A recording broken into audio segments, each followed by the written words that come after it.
오늘 읽을 말씀은 우리가 너무나 잘 아는 성경의 가장 유명한 사람 중에 하나인 요셉에 대한 이야기입니다. 요셉을 가르쳐서 우리는 꿈의 사람이라 그렇게 말합니다. 그는 아주 이상한 꿈을 자주 꾸어냈어요. 오늘 말씀 가운데 보니까 한 번은 꿈을 꾸고 형제들 가운데 말했습니다. 내가 어제 꿈을 꿨는데 단을 묶어놨는데 4단이 우뚝 서 있는데 11단이 나한테 와서 절을 하더군요. 그리고 어젯밤 또 꿈을 꿨는데 해와 달과 11별이 나한테 절을 했어요. 뭐 해석할 필요가 없습니다. 형들이 이놈 우리가 너한테 절을 해야 돼? 이렇게 해서 꿈에 대한 시기를 하게 되고 또한 미움을 갖게 됐습니다. 하지만 오늘 성경을 보니까 그의 아버지는 그 말을 마음에 두었다 그럽니다. 사실 요셉은 그 꿈 때문에 형들에게 미움을 받았고 애굽의 종으로 팔려가는 그런 고생을 하게 된 것을 잘 압니다. 애굽에 가서도 말로 다 할 수 없는 고생을 겪었습니다. 그러나 요셉은 꿈을 버리지 않았기 때문에 그런 고통 속에서도 낙심치 아니하고 좌절치 아니하고 끝까지 하나님과 동행하면서 결코 그의 큰 꿈이 이루어지게 된 것을 볼 수 있습니다. 성공한 사람들의 이야기를 들어보면 고난의 세월이 많았어요. 인생의 좌절과 낙심할 만한 그 같은 시련의 세월이 많았습니다. 그런데 그들이 성공한 비결을 보면 꿈의 이야기를 합니다. 비전의 얘기를 합니다. 그걸 놓치지 않았다고. 사람에게는 꿈이 있어야 됩니다. 꿈이 없는 사람은 인생을 살아갈 맛이 없습니다. 꿈이 없는 사람은 결국 성경대로 망해버리고 마는 거예요. 그러면 큰 꿈을 가지고 사는 사람은 어떻게 할까? 역사를 창조합니다. 내가 어디서 왔느냐, 어디 있느냐, 그것이 중요한 것이 아니라 내가 어떤 사람이 되어야 하느냐, 이게 훨씬 더 중요합니다. 인류 역사에 아름다운 꽃을 피우며 살았던 사람들은 이름 없는 것을 살면서 그것을 활동의 중심지로 삼아 그것을 유명하게 만들었습니다. 더 말할 것도 없이 예수께서 마ኅ갓에서 태어났는데 그 마ኅ갓은 냄새나는 곳이잖아요. 그러나 우리가 성탄절 카드에 보면 마ኅ갓이 거룩한 곳, 성지가 되어서 거기에 찬란한 빛이 비치는 것을 봅니다. 내가 지금 있는 위치에서 어떻게 하면 꽃을 피웠을까 하는 가능성을 생각하며 살아가는 것이 중요합니다. 우리의 처지가 어떻든 그것이 문제가 아니라 지금 당장 내 발밑에 있는 가능성을 찾을 줄 아는 게 필요한 거예요. 요셉은 큰 꿈을 가지고 사는 사람이었기 때문에 그가 처한 처지의 형편을 최대한 기회로 삼았습니다. 그는 노예생활을 하면서도 거기서 꽃을 피웠고 보디발의 집에서 정직으로 있으면서도 거기서 꽃을 피웠습니다. 억울하게 누명을 쓰고 감옥에 들어가 있으면서도 거기서 그는 꽃을 피웠어요. 내가 지금 어디 있든지 거기서 꽃을 피워야 되는데 내가 어떤 처지, 어떤 상황, 어떤 형편, 어떤 장소에 있다고 해도 나는 그것은 아름답게 꽃을 피우는 꽃이 만발한 정원으로 변화시켜져 있다고 하는 창조적인 생활이 필요합니다. 예수를 믿는다는 것은 창조적인 인생을 사는 거예요. 하나님께서 나를 지금 이 위치에 놓은 것이 하나님의 실수가 절대로 아니라는 것을 신앙 안에서 우리가 생각해야 돼요. 어디서나 우리는 아름다운 꽃을 피울 수 있다는 그 사실을 믿어야 됩니다. 우리가 어디든지 위대한 가능성은 항상 존재하는 거예요. 그래서 우리 발밑에 다이아몬드가 깔려있다. 이 말을 꼭 믿으시기 바랍니다. 만일 우리가 적극적인 생각을 가지고 우리 주위에 누군가를 도와주려고 노력을 한다고 할 것이면 우리가 어디를 가든지 아름다운 꽃을 피울 수가 있어요. 나이에 상관이 없어요. 최근에 신문 기사를 보니까 92세 된 그 성동태 회장은 일본에서 태어나서 제일교포로 차별과 역경을 잊고 성공을 이룬 사업가입니다. 일본에서 여러 사회적인 장벽을 경험했지만 이를 극복하고 해서 자수성가했어요. 이후 다양한 기부활동을 계속 실천해 왔고 최근에는 한국교육재단에 25억 원 상당의 주식 5만 주를 기부하면서 나눔을 실천했어요. 그의 기부는 단순한 금전적 지원이 아니라 교육을 통해서 젊은 세대가 꿈을 이룰 수 있도록 돕겠다는 철학을 반영한 것입니다. 그의 나이가 91세예요. 그 나이에도 그는 꿈을 이루고 다시 누군가의 꿈을 지원하는 삶을 살아가고 있는 거예요. 나이가 많이 먹었다? 그래서 그 꿈이 사라지는 것은 아닙니다. 사랑하는 성도 여러분, 하나님은 분명한 뜻이 계시기 때문에 지금의 위치에서 나를 놓아주셨어요. 그렇기 때문에 내가 이 믿음을 가지고서 살아간다고 할 것이면 놀라운 사실을 발견하게 될 것입니다. 기회는 먼 데 있는 것이 아니라 가까운 데 있어요. 바로 우리 발밑에 있어요. 우리가 어디에 있든지 바로 지금이 가장 훌륭한 기회라는 사실을 믿으시기 바랍니다. 오늘날 하나님께서 나이 80이 된 모세를 향해서 말씀하십니다. 그 나이 80이에요. 그 시대의 80은 이미 역사 속에 사라져도 벌써 사라져야 될 그런 나이인데 모세를 향해서 모세야, 내 손에 있는 것이 뭐냐? 지팡이입니다. 양치는 지팡이. 보잘것없는 지팡이는 그때 하나님 모세를 향해서 그 지팡이를 하찮게 생각지 마라. 사실 그 모세는 그 지팡이로 이스라엘 민족을 인도하는데 큰 역할을 했어요. 홍해를 가르치는 역할을 했고 반석을 칠 때 생수가 쏟아나게 되고 내가 어디 있든지 그것에 꽃을 피우겠다는 생각을 가지고 사는 게 필요한 거예요. 기회는 바로 주어지는 것이 아니라 우리에게 주어지는 모든 날, 모든 장소가 창조의 기회라는 사실을 우리가 믿으시기 바랍니다. 하나님은 우리 한 사람 한 사람에게 목적과 기대를 가지고 계십니다. 하나님께는 불필요하다고 생각하는 사람이 하나도 없어요. 그래서 하나님께는 쓰레기통이 없습니다. 해 아래에 있는 모든 장소, 모든 사람에게 하나님의 목적과 기대를 가지고 계신 거예요. 예수님을 보세요. 귀신 들려가지고 그냥 뭘 그리 이상한 여인, 아무나 그 사람을 사람으로 취급하지 않는데 그 여인을 볼 때 예수님이 뭐라고 했어요? 내 딸아 그랬어요. 누가 그 여인을 사람으로 취급하겠어요? 그리고 그의 병을 치료했을 때 그는 평생 주님을 섬기며 봉사하는 자로 인생을 마감하는 것을 봅니다. 여러분, 큰 꿈을 가지고 사는 사람은 어떤 조건에서든지 최선을 다합니다. 큰 꿈을 가지고 사는 요셉은 보디발 장관 밑에서 종살하면서도 최선을 다했고 청지기로 있으면서도 최선을 다했고 억울하게 감옥살이 하면서도 그는 최선을 다했어요. 실은 그리스도 예수가 여러분과 저에게 최선을 다하고 있어요. 우리가 우리 자신을 어떻게 생각하느냐? 그보다 우리 하나님은 우리를 더 크고 놀랍게 생각하고 계십니다.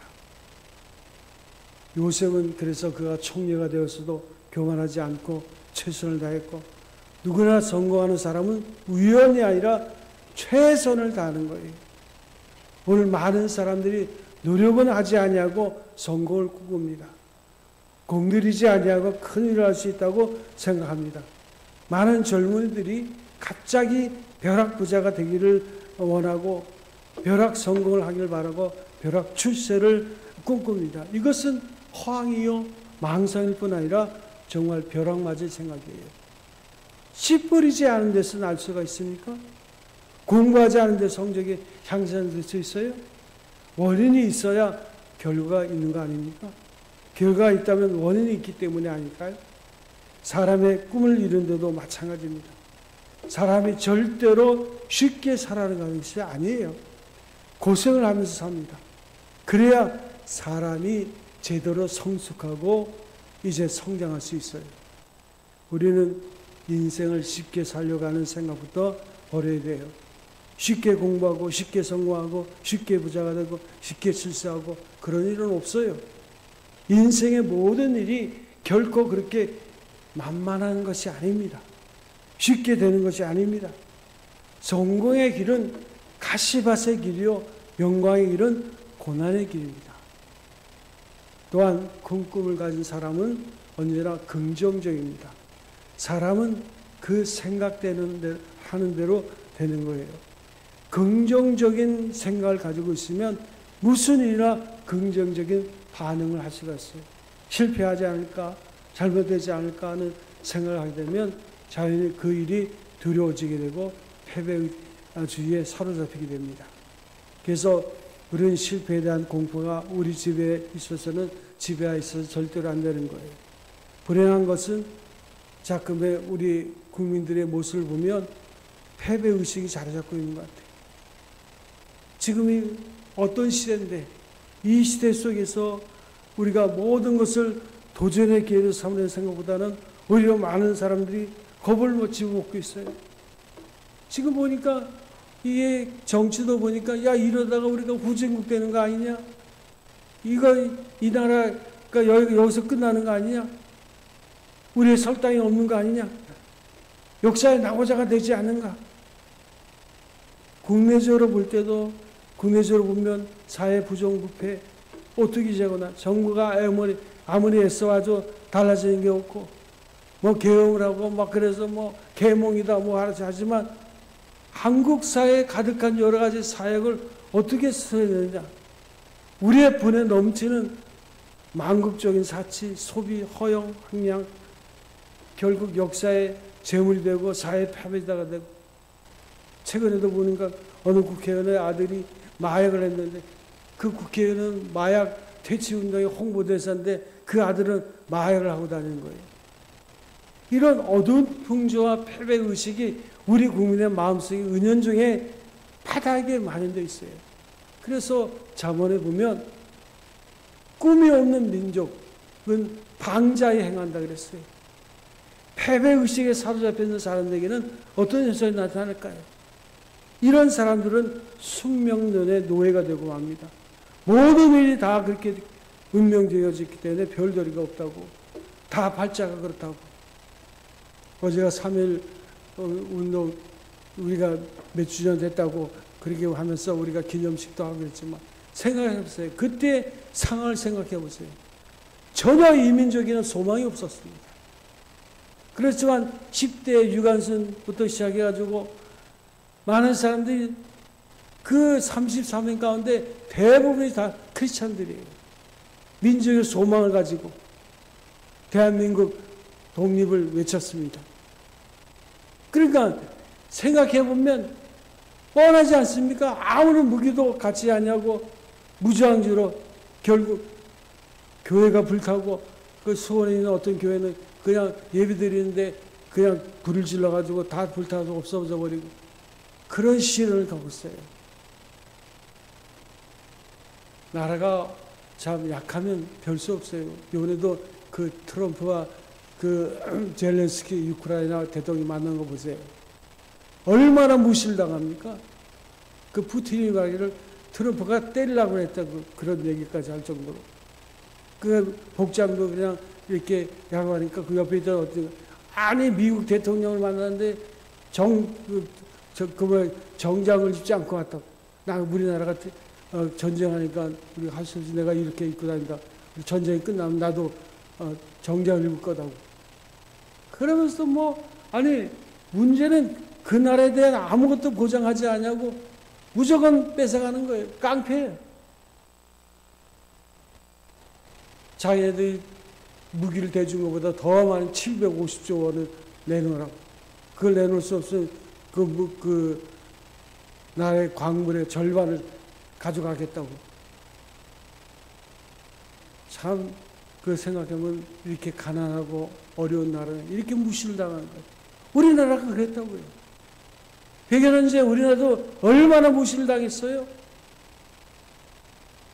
그런 나라가 여기까지 왔는데 여기에 여러분들이 뭐가 있었다고 생각합니까? 선교 140년이 우연이 아니에요. 대부분의 이런 사람들은 무사한 일주가 되어버리고 맙니다. 내일에 대한 비전과 계획 없이 그냥 무사한 일 속에 이 얼음얼음 지나갑니다. 우리 국민의 많은 수가 이렇게 살아가지 않나 하는 생각할 때 안타까워요. 지금 보면 긍정적인 말을 하는 사람 어디 있습니까? 다 부정적이고 뒷담화치고 이런 이상한 이야기나 하고, 이런 삶의 자세를 가지고 사는 사람은 적극적인 의욕이 없어져요. 이런 사람들은 자연의 현실을 외면하게 되고 역사에 도피하게 됩니다. 그래서 향락과 마취 속으로 도피하고 합니다. 진취적인 기분을 상실하고 아무렇게나 살아가려고 하는 거예요. 이런 사람들은 유행을 바라고 정당한 노력이나 성공이나 행복을 쟁취하려고 하지 않아요. 인생에 유행을 기대하고 역사에서 우연과 기적을 바라고 무슨 좋은 수가 생기기를 원합니까? 여러분 분명히 들으시기 바랍니다. 역사에 우연이란 있을 수가 없어요. 자기 노력으로 인생을 개척해 나가는 의지와 노력이 반드시 우리에게 있어야 되는데, 기회주의는 약자의 처세술입니다.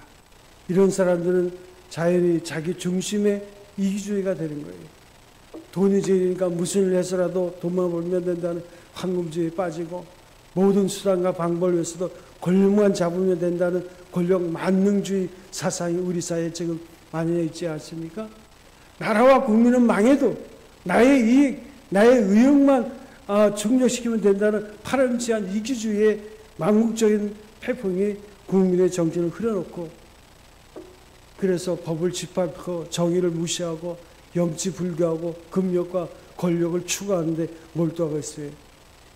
우리는 이런 국민적 패배의식을 버려야 합니다.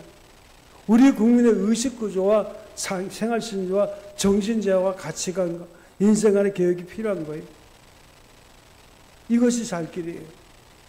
어떤 분이 말하기를 기독교인만 제대로 믿으면 된다고. 이 나라의 민족의 위기는 기독교인만 제대로 믿으면 된다고. 오늘 우리 사회에서는 새로운 가치관의 확립, 이것이 절대로 요구되고 있어요. 그래서 성실하고 정직한 사람이 모든 국민에게 불효할 줄 알고 우러러볼 줄 알아야 돼요. 공을 위해서 애쓰는 사람과 국민을 위해서 성실하게 봉사하는 사람에 대해서 사회에서 칭송할 줄 알아야 됩니다. 정의의 사람이 존경을 받고 용감한 사람의 대접을 받고 봉사하는 사람의 칭찬을 받는 이런 가치관의 확립이 될 때 사람들은 진실하게 심쓰게 되고 정직하려 노력하게 되고 일하는 보람을 느끼게 되고 살게 될 것입니다. 이러한 정신풍토와 사회 질서 속에 살 때 사람들은 사는 보람과 생활의 기쁨을 느끼게 될 것입니다. 올바른 가치관이 확립되어야 사회는 흥하고 나라는 부흥하게 되어 있는 거예요. 올바른 가치관을 바로 세워야 돼요. 그래서 금세계 유명한 역사가 토인비는 그의 명저인 역사 연구란 책에서 인간의 역사는 도전과 응전의 긴장된 역학관계다. 무슨 말이에요? 도전이 아무리 크다고 해도 내부의 응진력이 강하게 되면 이 도전은 얼마든지 받아들일 수 있다는 거예요. 어떻게 응전하냐? 이게 훨씬 더 중요하다는 거예요.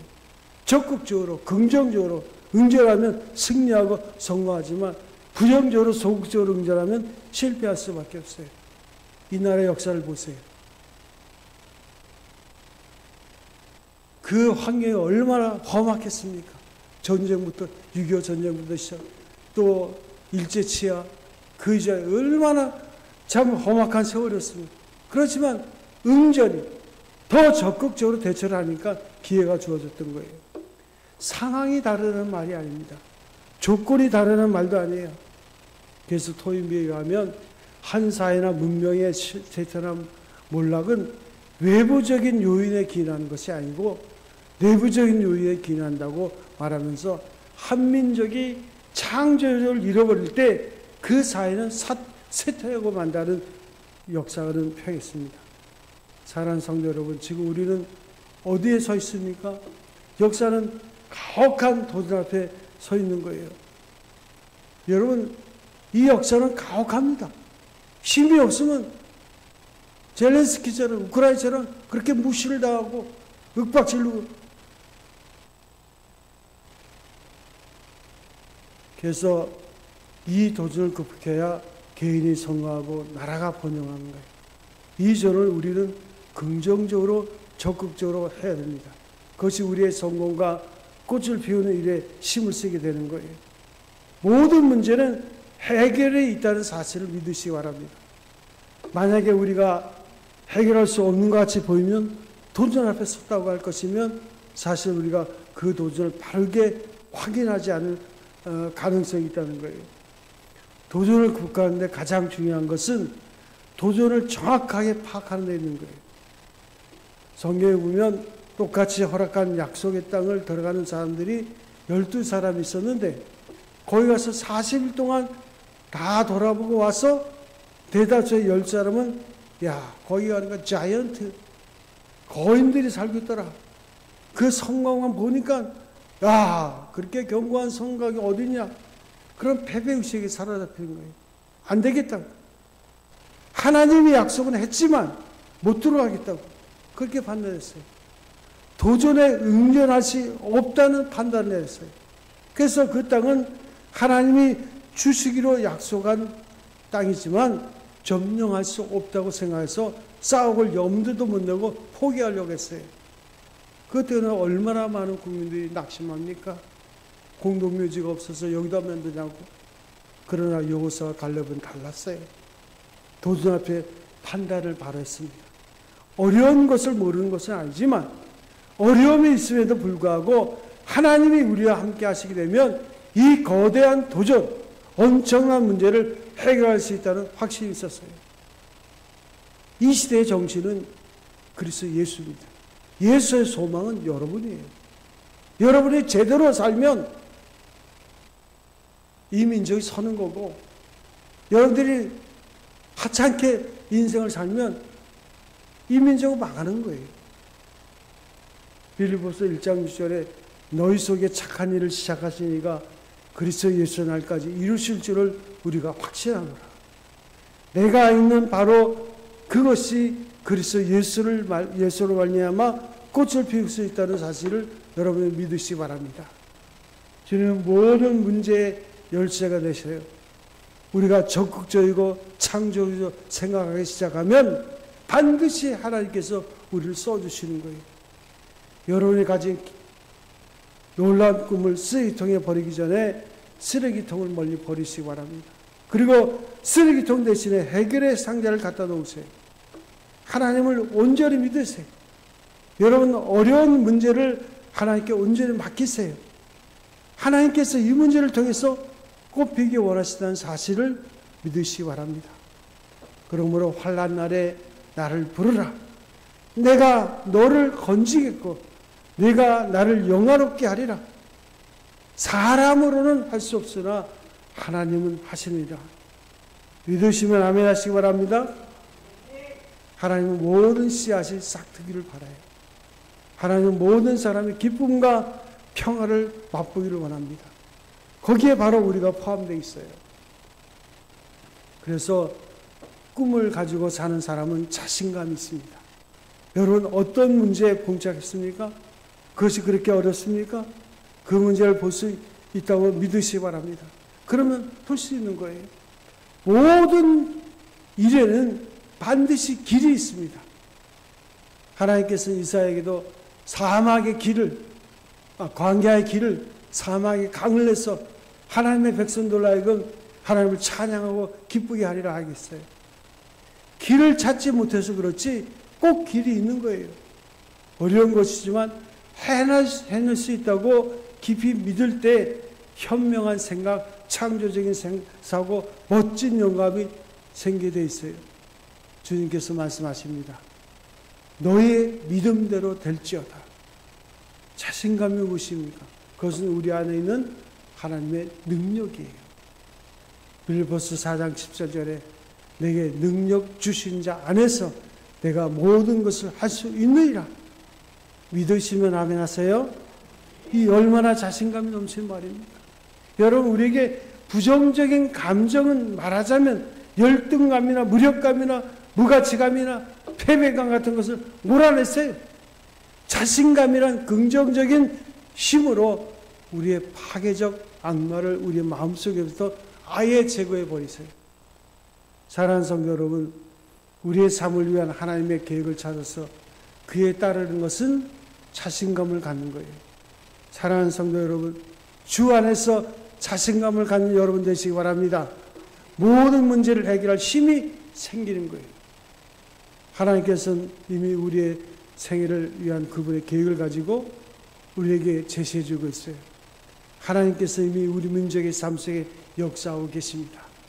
이제는 우리가 고려의 불교도 아니고 조선의 유교도 아니고 무속신앙도 아니고 기독교가 이 땅에 들어온 지 벌써 140년 돼서 자리를 잡았잖아요. 지금으로부터 140년 전 조선에 온 선교사들은 종교 전파뿐만 아니라 교육, 의료, 사회계에도 힘을 썼어요. 그들은 조선의 근대화, 인권, 평등의 확장을 꿈꾸면서 학교와 병원을 설립하고 사회적 약자를 도왔고, 이러한 노력은 조선 근대화의 초석이 되어서 한국 사회에 큰 영향을 미쳤습니다. 그래서 빌리가람 목사님이 여의도에서 100만 성도를 앞에 놓고 설교할 때 뭐라 그랬어요?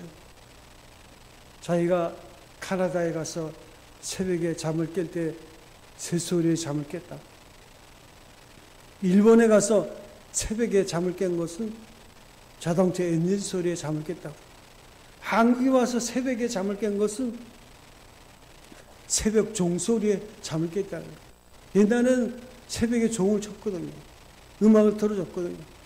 새벽 종소리에 잠을 깼다는 거예요. 새벽에 왜 종소리가 나 보니까 새벽 기도에, 새벽에 기도하는 이 민족, 이 한국은 세계의 희망이 될 것이다. 며칠 전에 신문 기사를 보니까 대한민국이 과거 국제 원조로 식량난을 극복한 경험을 바탕으로 해서 역대 최고의 규모의 해외 시장 원조를 단행했다는 그런 기사가 실린 적이 있습니다. 대한민국이 UN 세계 식량 계획과 협력해서 아프리카, 아시아, 중동, 중남미 17개국에 15만 톤, 가마로 치면 375만 가마의 쌀을 거저 지원했어요.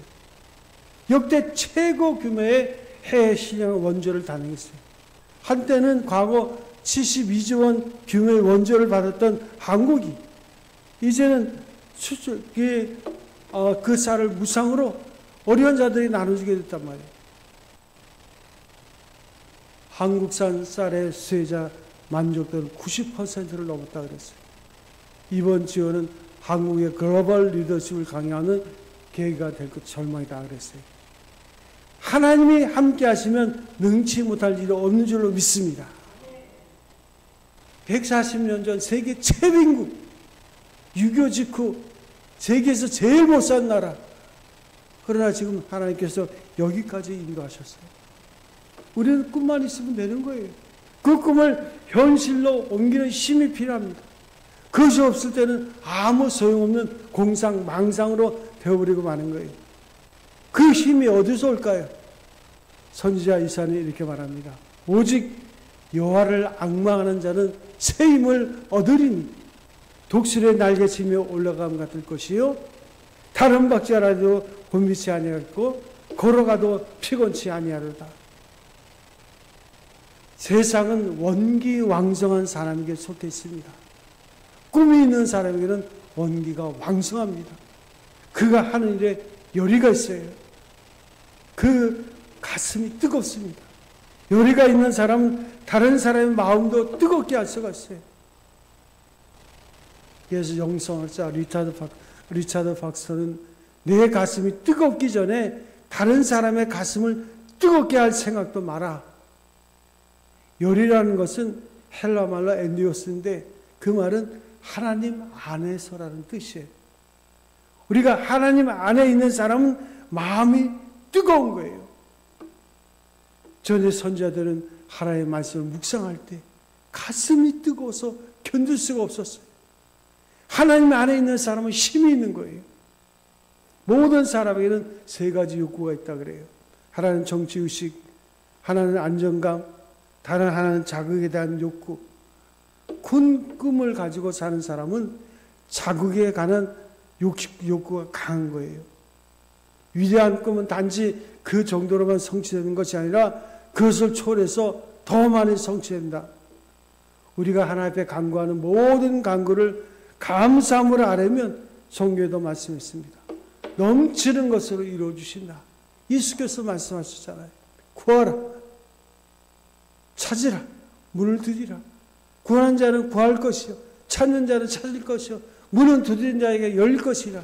세상의 악한 자라도 자기 자식에게 좋은 것을 줄 줄 알거든 하물며 하나님께서 구하는 자에게 좋은 것을 주시지 않겠느냐. 사랑하는 성도 여러분, 큰 꿈을 가지시기 바랍니다. 넘치는 것으로 하나님이 채워줄 줄로 믿습니다. 하나님은 항상 우리보다 큰 꿈을 가지고 있어요. 구하지도 않는데 무슨 꿈이 있어요? 우리가 오히려 그보다 작은 꿈을 가졌어요. 실은 우리가 기도하다 보면 그 꿈이 점점 커져요. 처음에는 몰라서 그렇게 기도했는데 기도하다 보면 점점 커지는 거예요. 우리의 믿음이 작았어. 지금보다 더 큰 꿈을 가지고 사시기 바랍니다. 사랑하는 성도 여러분, 우리에게는 꿈이 있습니다. 꿈이 있는 한 아무리 어려운 일을 당해도 절대로 낙심하거나 좌절하거나 절망하거나 자포자기하지 않습니다. 지금 이렇게 억울한 자리에 있을지 모르지만 우리의 꿈이 반드시 언젠간 이루어질 줄로 믿습니다. 꿈이 있는 날 인생은 피곤치 아니하고, 꿈이 있는 사람은 열심히 쉬워지지 아니하고, 큰 꿈을 가지고 열심히 자신을 가지고 긍정적으로 다할 때 새로운 역사를 창조하는 놀라운 하나님의 백성들이 되시길 바랍니다. 지금도 역사의 수레바퀴는 돌고 있어요. 그것에 부정적으로 참여할 거냐 아니면 적극적으로 하나님 편에 설 거냐, 그것은 여러분의 선택입니다. 하나님 주신 꿈을 이루면서 믿음 안에 승리하는 성도 여러분 되시기를 주의 이름으로 축원드립니다. 우리가 이 시간에 기도합니다. 우리가 함께 기도할 때 우리가 이 나이에 무슨 꿈이 있냐 한 사람 보소 그 인생은 패배주로 사는 사람이에요. 우리가 어떠한 삶 속에 있다 할지라도 하나님은 여러분들이 지금까지 살아있는 자체가 하나님의 부르심이요 사명이요 뜻입니다. 주님, 지금 이 나이, 지금 이 상황 속에서 하나님 주신 꿈을 꾸고 그 꿈을 이루는 내 생의 마지막이 되게 하여 주시옵소서. 이런 마음을 가지고 간절히 하나님께 잠깐 기도하고 제가 기도를 마무리했습니다. 우리 함께 기도합니다. 아버지 하나님, 이 시간 하나님께서 사랑하는 성도들 우리 아버지 하나님께서 기억하시고 인도하여 주시옵소서. 주여 아버지 하나님이세요. 오늘도 주 앞에 나와서 예배한 성도 살아계신 주의 음성을 듣게 하여 주시옵소서. 주님을 깊이 만나게 하여 주시옵소서. 하나님 아버지, 주님의 중심 속에 거하는 우리 인생이 되게 하여 주시옵소서. 아버지, 쓸데없는 시간을 버리는 자가 아니라 내게 주어진 시간을 최선을 다해서 하나님의 영광을 위해서 쓰게 하여 주시옵소서. 하나님께서 내게 주신 꿈을 붙잡고 그 사명 가운데 승리하는 우리의 인생이 되게 하여 주시옵소서. 하나님께서 우리를 사랑하시고 아버지 하나님이시여, 오늘도 주 앞에 나와 예배하는 교회성들을 하나님 축복하시고 저들의 인생이 하나님의 복 있는 자의 삶으로 설 수 있도록 우리 아버지께서 인도하여 주시옵소서. 오 주여 아버지 하나님 함께하여 주시옵소서.